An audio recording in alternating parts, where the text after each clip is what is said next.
Halo, Assalamualaikum warahmatullahi wabarakatuh. Alhamdulillah, hari ini tanggal 5 Oktober 2024, hari Sabtu gitu ya. Jadi seperti biasa, di hari ini saya akan membahas keterkaitan ekonomi. Jadi kejadian-kejadian ekonomi yang terjadi selama 1 minggu yang lalu. Jadi seperti yang pernah saya ucapkan sebelumnya di rubrik-rubrik saya sebelumnya bahwa jika Anda memiliki dana, gunakan sebaik mungkin untuk membeli emas. Membeli emas karena memang prospek emas ini akan meningkat terus. Ini sebuah saran dari saya. Prospek emas ke depan ini akan meningkat terus seiring dengan melambatnya perekonomian dunia dan juga semakin panasnya Timur Tengah dan Eropa.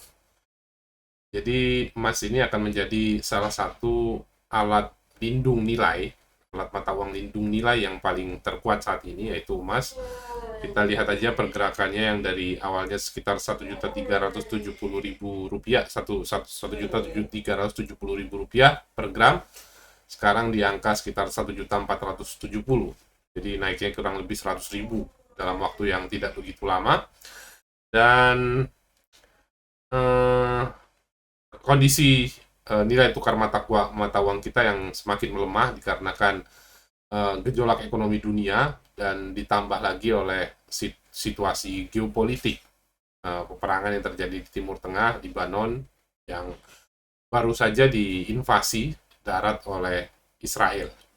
Oke, jadi di sini juga saya akan membahas terkait dengan deflasi, deflasi yang sering kali digadang-gadang dalam media, diceritakan banyak dalam media. Sebenarnya bagaimana sih posisinya saat ini? Oke, saya langsung saja ke materinya.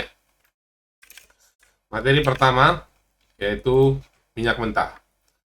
Minyak mentah akan meroket sekitar $100 per baler. Itu sudah sebuah kepastian, eh, bukan kepastian ya, sebuah alur yang bisa diprediksi secara pasti. Mengingat adanya ancaman-ancaman, ancaman pertama bahwa Israel akan bombardir kilang minyak di Iran untuk balas dendam retaliation yang kemarin, kejadian kemarin. Dan Iran juga mengancam apabila Israel berani membombardir kilang minyak atau sumur minyak, Iran tidak segan-segan membombardir seluruh kilang minyak di Timur Tengah, baik itu di Kuwait, entah itu di Qatar, entah itu di Uni Emirat Arab, entah itu di manapun di wilayah Timur Tengah, termasuk juga dia akan membombardir kilang minyak Israel dan sumur minyak Israel. Jadi seperti kita ketahui kenapa tanggapan ini dianggap serius, itu dikarenakan salah satu jalur peredaran minyak yang paling terbesar adalah di terusan Suez, dan pada saat ini terusan Suez seringkali diblokade oleh Houthi dan milisi-milisinya untuk menghancurkan atau menembakkan rudal ke kapal-kapal tanker yang melewati wilayah tersebut. Jadi sudah dapat kita ketahui bahwa minyak mentah ini adalah berita yang sangat-sangat valid.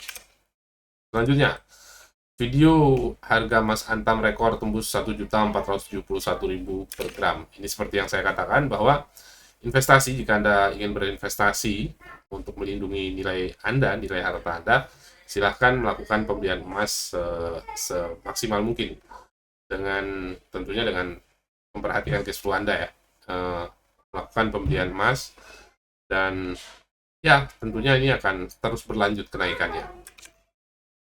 Selanjutnya, video manufaktur RI hancur saat Filipina meroket. Apa penyebabnya?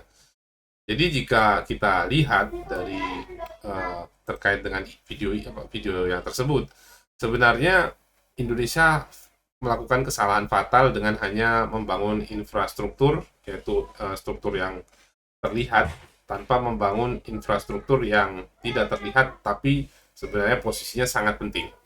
Jadi jika Anda membangun jalan raya ini tadi atau membangun airport, itu belum tentu bisa mendatangkan investasi. Belum bisa mendatangkan investasi. Jadi Anda juga harus membangun infrastruktur yang tidak terlihat. Apa itu?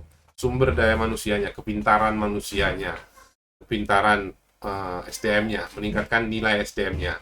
Sehingga eh, infrastruktur fisik ini tadi ditunjang oleh SDM manusianya. Bayangkan jika Anda hanya membangun jalan, tetapi pabrik mau investasi, ternyata orang-orang di dalam wilayah tersebut bukan orang-orang yang pandai atau orang-orang yang masih belum mengerti menguasai teknologi gitu ya. Jadi dia hanya buruh kasarnya saja, istilahnya seperti itu. Tapi eh, buruh untuk SDM eh, yang spesialisnya belum ada, belum terjangkau. Sehingga tidak mendatangkan investasi, dipermasalahkan lagi, bermasalah lagi ketika mau masuk, mau membuat PT di dalam negeri ini sangat sulit sekali gitu. PT-nya mungkin mudah ya, tapi perizinan-perizinan lainnya itu sangat sulit sekali. Belum lagi nanti dipalak oleh oknum-oknum instansi gitu kan. Ya ini yang memang tidak akan membaik dalam waktu dekat jika tidak diurusi dengan benar.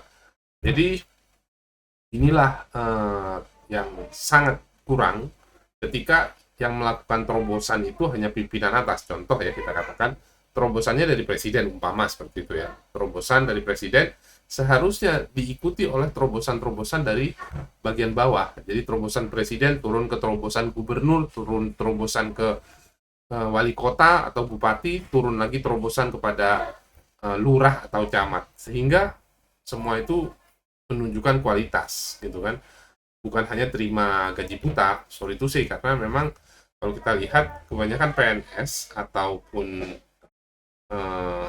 ya kebanyakan PNS tidak ada sebuah terobosan-terobosan yang bagaimana caranya supaya meningkatkan daya saing atau meningkatkan pendapatan masyarakat sekitar. Dan ya inilah yang terjadi. Jadi normatif saja sih, semuanya normatif. Yang penting saya bisa makan, entah masyarakat mau makan atau tidak, entah masyarakat itu mau makmur atau kemiskinan atau dalam itu mereka sih seperti preketek gitu. Jadi ya inilah yang terjadi seperti saat ini. Oke, kita lanjut ke berita selanjutnya. Zulkifli Hasan tunjuk penyebab harga pangan turun. Penyebab harga turun ini di sini lucunya katanya yang menyebabkan deflasi adalah cabai, bawang, dan telur karena harganya sangat murah katanya seperti itu ya. Tapi ya ini kan kalau mau berteori bisa saja, tapi sebenarnya bukan hal harga, tiga harga ini, cabai, telur, dan bawang, melainkan orang memang tidak mau tidak membeli barang pokok gitu, bahan pokok benar-benar tidak ada orang yang benar-benar, saya saat ini orang tuh ikat pinggangnya dikencengin banget gitu lah. Jadi memang kondisi ekonominya bukan jangan bahas kemana-mana gitu. Kalau umpama orang awam mungkin bisa dibodoh-bodohi dengan teori seperti ini ya, dengan asumsi seperti ini ya, karena harga bawang, harga cabai, dan harga telur itu murah sehingga deflasi. Ya kalau orang awam bisa dibodoh-bodohi dengan hal-hal seperti ini. Tapi kalau orang yang mengerti ekonomi bahwa sebenarnya ini lebih pada daya beli masyarakat. Masyarakat banyak yang kena PHK dan memang tidak mampu berpikir dua kali untuk membeli. Walaupun itu bahan pokok sekalipun, mereka sekarang lebih hemat, benar-benar hemat gitu kan. Jadi jangan menyalahkan tiga produk tersebut. Yang lucunya dikatakan oleh seorang menteri. Oke, selanjutnya. Pantai Strawberry harga petani cuma 2.500 per kilogram. Ya memang terjadi ada harga kebutuhan yang benar-benar sangat murah 2.500, tapi itu pun fluktuatif. Memang karena mungkin over panen, over supply. Tapi sebenarnya yang dibahas di sini ini lebih ke mata rantai distribusi. Yang mana kalau umpama dari petaninya cuma 2.500, di tengkulaknya bisa sampai 10.000 mungkin per kilo atau 20.000 seperti itu. Ya mata rantai ini yang memang seharusnya dikerjakan oleh presiden yang kemarin 10 tahun kemana aja, ngurusin bangun jalan tol, bangun bandara, tapi tiket tetap mahal, gitu kan. Ya kemana aja 10 tahun ini. Ya sekarang ya sudah terlanjur, sudah mau lengser gitu kan. Dan ini adalah yang salah satu yang perlu saya sampaikan. Mungkin next kalau umpama presiden ke depan ini memikirkan rakyat, janganlah terburu-buru untuk meningkatkan PPN ke angka 12%. Lihat dulu kondisinya, memang kalau memang tidak memungkinkan, jangan berikan PPN 12%, malah sebaliknya berikan stimulus yang peraturan pemerintah nomor 23 yang kaitan pajak 0,5%, mohon diperpanjang kalau memang niatnya untuk memperbesar kemakmuran rakyat gitu, bukan hanya mementingkan penerimaan pajak saja, tapi juga pikirkan juga rakyat ini bagaimana gitu, jangan sampai sengsara dengan 12% itu tadi, ataupun dengan terobosan-terobosan yang aneh-aneh yang dilakukan oleh presiden saat ini, tapera lah, apalah. Orang untuk makan aja susah disuruh nabung untuk rumah, udahlah nggak usah mikir-mikir itu dulu lah, tapera dan lain-lain gitu kan. Ya terlalu banyak mikir, buang-buang uang sih 10 tahun atau 5 tahun ini. Orang lagi susah-susah lagi mikirin bagaimana cara bisa hidup, dia malah mikirin IKN. Ya IKN juga ambrul kan, orang-orang yang sudah kadung, mungkin ya ada investor-investor besar yang sudah kadung masuk ke dalam sana, akhirnya bakar uangnya yang harusnya bisa digunakan untuk bikin pabrik di tempat lain, akhirnya investasikan dan IKN. Dan IKN saya rasa sudah terlihat kegagalannya, sudah tidak seperti dulu lagi. Saya tidak tahu apakah akan dilanjut dengan cepat, dengan kebut-kebutan menguras APBN, atau bisa dengan cara lain. Ya kita tunggu sekitar 15 tahun, progresnya diperlama aja, jangan kayak membangun sebuah candi terus kejar satu malam langsung jadi 1000 candi. Kalau nggak salah itu Candi Prambanan ya waktu itu, sejarahnya seperti itu. Jadi yang rasional gitu loh, bukan hanya membangun legasinya itu bangunan fisik, tapi masyarakat dipeluk foto gitu kan, SDM-nya tidak diperhatikan. Makanya investasi tidak bisa datang ke negara ini bukan karena hanya tidak ada transportasi, bukan, karena SDM-nya kita masih kurang gitu kan, masih belum belum belum mampu, kapabilitasnya belum mampu, malah mikirin sesuatu yang tidak menghasilkan banyak income investasi datang ke Indonesia. Semoga presiden berikutnya memikirkan hal ini. Dan memang biaya logistik kita tuh mahal sekali ya. Contoh saja ya, Anda kalau kirim kontainer gitu ya ke wilayah Maluku atau Irian, Anda cek harganya. Anda lebih murah kirim kontainer dari Surabaya atau Jakarta ke Jepang dibandingkan Anda mengirimkan kontainer ke daerah Indonesia Timur. Ya, itu fakta. Karena ketika Anda mengirim kontainer ke Indonesia Timur, Anda tuh membayarkan untuk dua kali transportasinya, pergi dan pulang. Gitu. Karena baliknya itu adalah kontainer kosong, tidak ada produk tertentu yang dibawa dari Maluku atau Irian ke wilayah Indonesia bagian barat, gitu kan. Jadi kita dari Jawa kirim ke Maluku, kontainernya penuh, ada barangnya. Waktu balik dari Maluku ke wilayah Jawa, kontainernya lebih banyak kosong karena tidak ada produk yang masuk ke sini dalam jumlah fantastis, gitu kan. Dan terlalu tersentralisir pembangunan itu, kita lihat masih condong ke Jawa gitu kan, ya masih kelihatan gitu Jawa masih lebih diperhatikan. Nah, harusnya pemerintah juga memikirkan bagaimana caranya menekan ongkos logistik ini tadi. Walaupun sudah ada tol laut, ternyata belum berefek baik gitu loh terhadap supply chain manajemen logistik gitu kan. Ya masih banyak PR-PR dari bangsa ini, dari kabinet selanjutnya. Semoga ada perubahan lah. Saya berharap bukan hanya yang dipikirkan, bukan hanya infrastruktur fisik aja, tapi juga harusnya dipikirkan juga bagaimana agar masyarakat Indonesia itu mendapatkan wawasan, mendapatkan kepintaran, mendapatkan ilmu pengetahuan, agar dengan ilmu pengetahuan itu mereka bisa gunakan untuk bekerja, mencari nafkah. Intinya di situ. Dan bagaimana juga investor-investor itu tertarik untuk masuk di Indonesia dengan kemudahan birokrasi, kepastian hukum, kemudahan perizinan, dan tentunya value chain-nya dari mata rantai untuk SDM-nya, bahan bakunya, semuanya lah. Gitu. Jadi tujuannya kita bernegara, mempercayai sebuah negara, mempercayai sebuah presiden, itu karena kita merasa bahwa dia dapat memberikan kesejahteraan yang lebih kepada masyarakat. Itu adalah perjanjian yang sifatnya tidak secara langsung. Jadi masyarakat memberikan kepercayaan kepada negara untuk melakukan manajemen dengan tujuan untuk mensejahterakan masyarakat atau rakyat tersebut. Itulah kunci dari bernegara.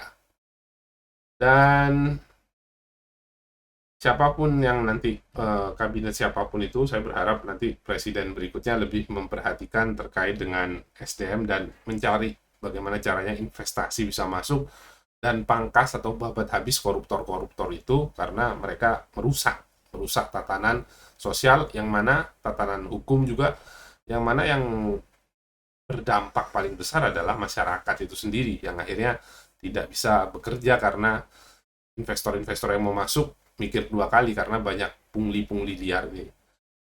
Oke, demikian dari saya. Mungkin ada satu lagi kalau bisa.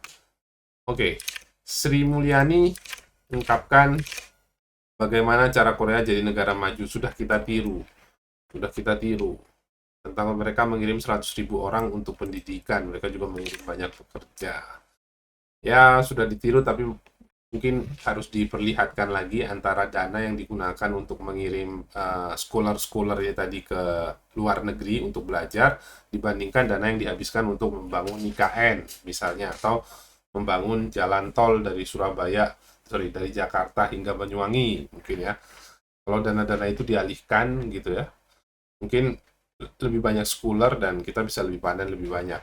Bagus sih mengirimkan tenaga-tenaga ahli ke luar negeri, para pendidik ke luar negeri, itu bagus. Tapi ditancapkan juga kepada para penerima beasiswa ini bahwa ingat, Anda itu diberi beasiswa bukan hanya untuk Anda pribadi, terus Anda pulang cari pekerjaan, terus Anda punya uang untuk keluarga Anda saja.